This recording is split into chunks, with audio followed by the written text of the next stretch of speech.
আজ শুভ বড়দিন, খ্রিস্ট ধর্মের প্রবর্তক যীশু খ্রিস্টের জন্মদিন। এ উপলক্ষে সকাল থেকে রাজধানীর চার্চগুলোতে শুরু হয়েছে প্রার্থনা। যথাযথ ধর্মীয় ভাব গাম্ভীর্যের মধ্য দিয়ে রোববার সকাল 6:30টায় রাজধানীর তেজগাঁও হলি রোজারি চার্চের প্রধান যাজক ফাদার জয়ন্ত এস গোমেজ প্রার্থনা শুরু করেন। শুরুতেই বড়দিনের বিশেষ প্রার্থনায় খ্রিস্টযোগে যিশুর মহিমা কীর্তন করা হয়। প্রার্থনায় ইউক্রেন, রাশিয়া, ইসরায়েল, ফিলিস্তিন, সিরিয়া সহ সারা বিশ্বের সব যুদ্ধ বন্ধ ও বিশ্বশান্তি কামনা করা হয়। পাশাপাশি পরিবর্তিত বাংলাদেশের স্থিতিশীলতা ও উন্নতি কামনায় প্রার্থনা করা হয়।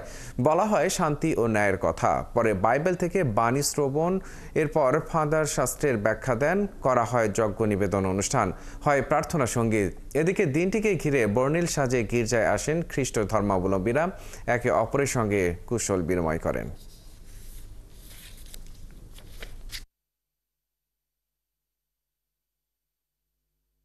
সবাই মিলে যেন আমরা ভালো থাকি।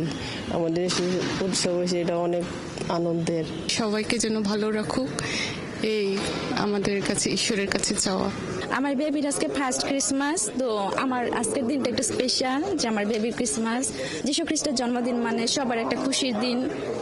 এরকম দিনে চাই আমরা খুশিটা ভাগ করে নেব। সবাই যেন এই দিন একটু ঘোরাফেরা করে মজা পায়, আর সবাই সবার ভালো চাক, এটাই। Merry Christmas. আজকে যীশু খ্রিস্টের জন্মদিন, তার মানে সবার খুশির দিন। আমার অনেক খুশি লাগছে, ঘুরতে যাব।